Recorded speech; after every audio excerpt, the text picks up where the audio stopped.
All right, glad to have you back. European Commission's President Ursula von der Leyen has announced a response to the new U.S. tariffs on steel and aluminium imports and unveiling a package of countermeasures aimed at U.S. exports. Now, the EU executive launched a set of proportionate countermeasures on U.S. imports into the EU, targeting a variety of American products, ranging from boats to bourbon to Harley-Davidson motorbikes. The move comes in response to what the EU deems as unjustified and disruptive tariff imposed by Washington, which took effect a day before yesterday.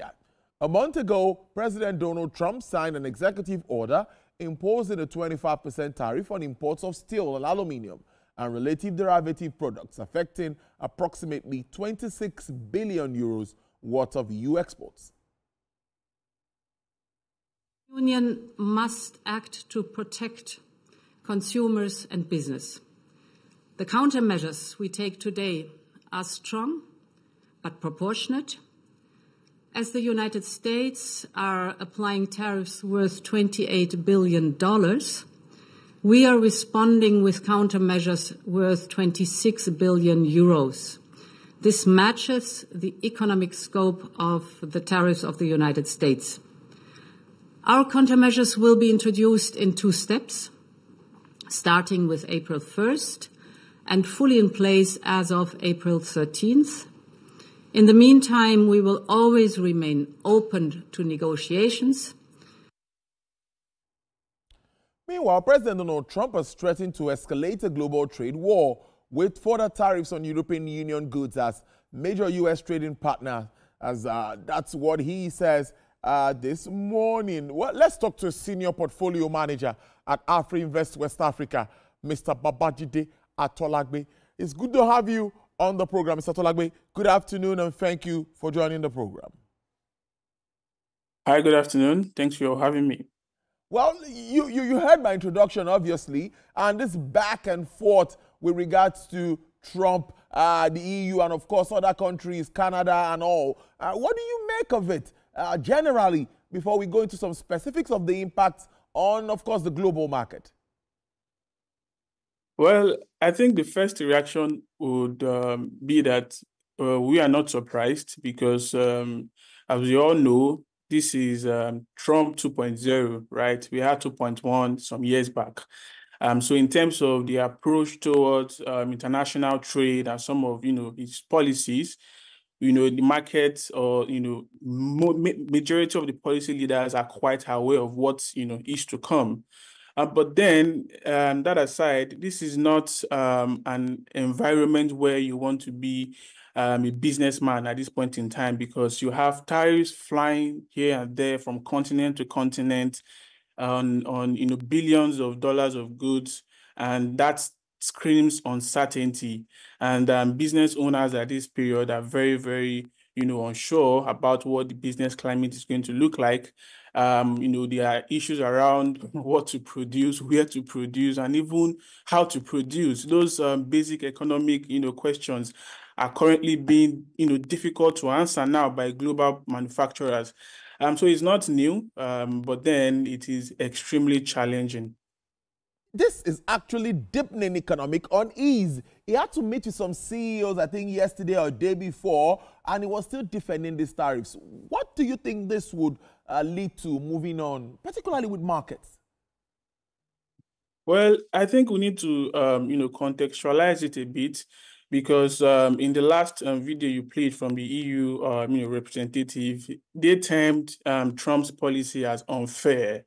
Right. While the rest of the world may term it as unfair, from a Donald Trump's perspective, from an America's perspective, those policies are needed to put America back on track. Those policies are needed to make America great again. Right. So what are some of the things that Trump has, promised to set right when it comes into government?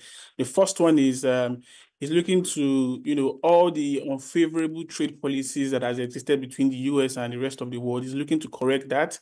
He's looking to deregulate. He's also looking for, government efficiency and trying to reduce immigration. And for him to achieve all of these policies, they are all centered on trade, right? And he's starting with trade. And that is why you see tariffs are going out here and there, right?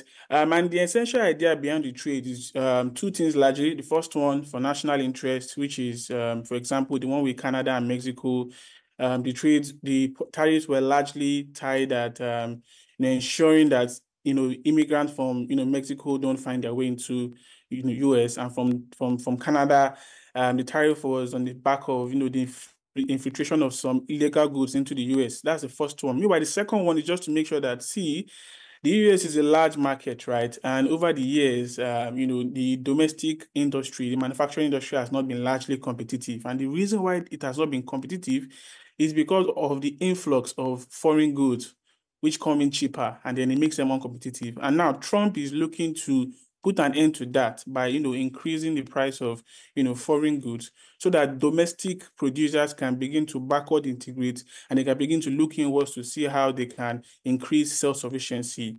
Well, it is a good approach. I mean, that is for Trump to answer. But what I would say is that the best measure of any policy is economic performance, and it's only a matter of time. We'll see. Looking at the impact now on stocks is something I also like us to talk about, because, when all of this starts to happen, there's always this, flip-flop with regards to the markets. So what are you learning with regards to that?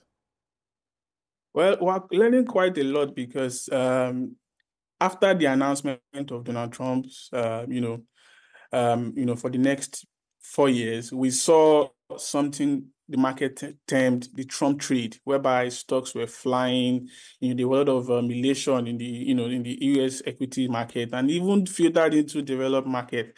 And the rhetoric then was hinged on the fact that, yes, we know tariffs are coming, but policies like energy dependency, policies like deregulation, and policies like government efficiency will offset the impact of the tariff. So in the event whereby we have high costs due to tariff, tax cuts will also even the impact of tariff.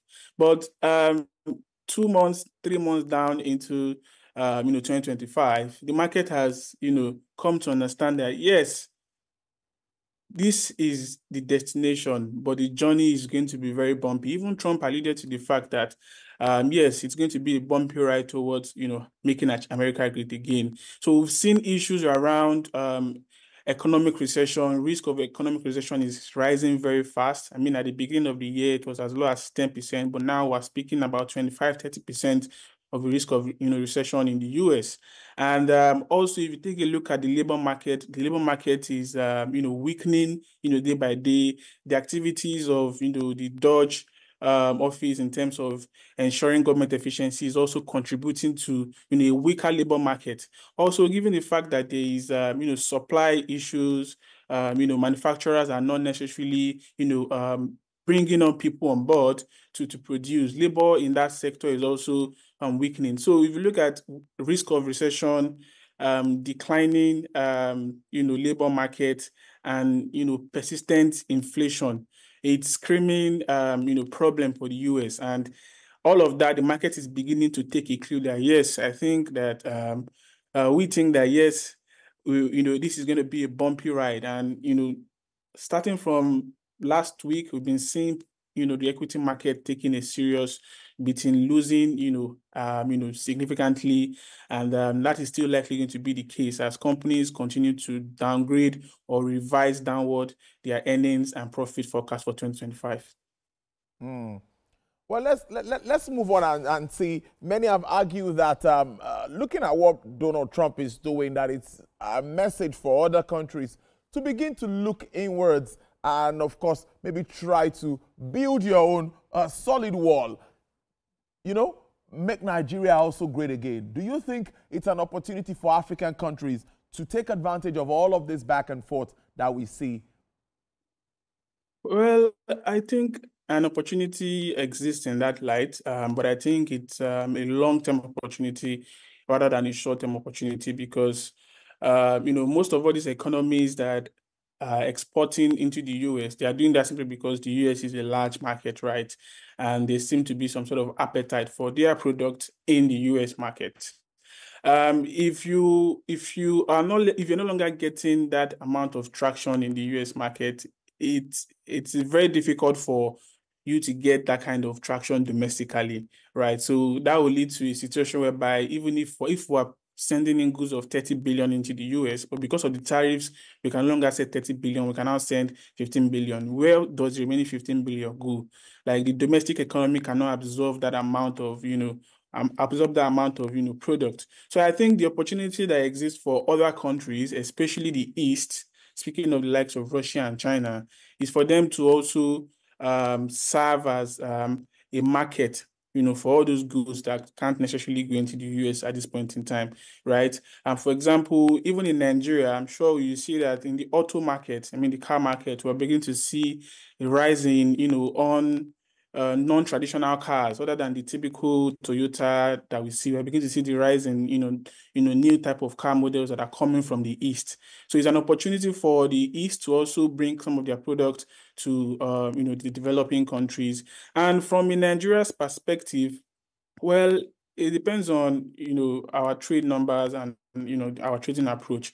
I think the biggest takeaway for us from this war is for us to see how we can also strengthen relationship with some Eastern countries, on economically. I know a lot has been going on with China. If much more can be done with, the likes of Russia and co, we might be able to get, products that are as quality as that of the US at a much more cheaper price. And if we get those products at cheaper price, that's going to affect positively our domestic inflation. And that is something Nigerians are currently yearning for at the moment.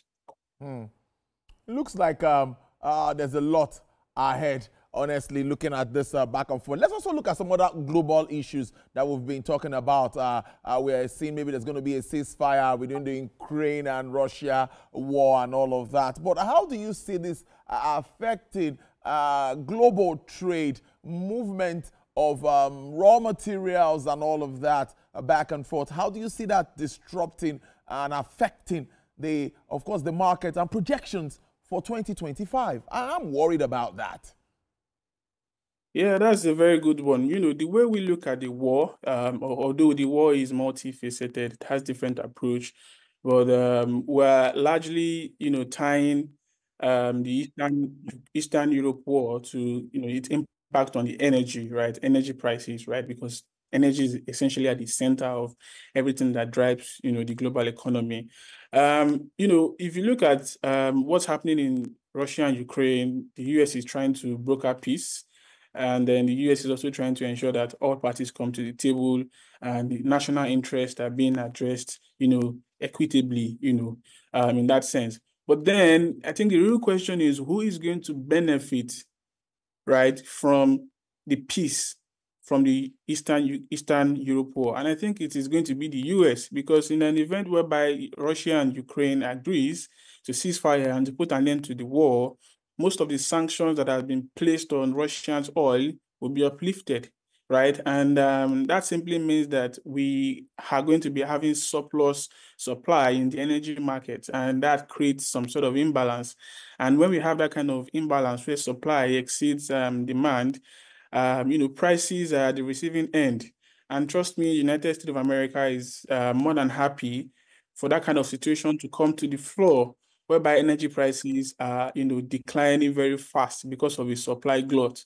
That will mean that they can also achieve, lowered inflation over the next couple of, of months, and that will support their domestic, agenda. So again, the war is very dynamic. Other than what we see on screen about, aggression and, peace talk, there are a lot of underlying interest in that war that, the US is also going to benefit materially from. It's a good way to leave it. An interesting conversation with you, as always. But before I let you go, let's touch on Nigerian market and what's been happening in our own stock market down here. What do you make of that, this flip-flop that we've seen in recent times? It's looking like there's been a bit of red lately. What's your reaction to that? Well, I think the initial reaction is that although the market is still on a positive trend, because if you look at the economy, there are a lot of promising signs in the economy. The exchange rate is improving. we're beginning to achieve some sort of stability on that end. We've seen the outcome of the rebalancing exercise from inflation. It shows that we can, and there's a path towards single-digit inflation if things are sustained at that end. So the outlook for the market is very, very good. But then issues surrounding earnings releases, some of the earnings that we've seen in recent time were not so as exciting as what the market had anticipated. So we're beginning to see some profit taking, some investors reallocating investment towards other areas. So I think the volatility we are seeing in the equities market is temporary, and investors are still likely to enjoy the good of the market once all of these reforms begin to crystallize into economic success in the country. I must thank you so much, Mr. Babajide Atolagbe, Senior Portfolio Manager, AfriInvest West Africa. Thank you so much for joining us on the program this afternoon. Thank you. We'll take a break and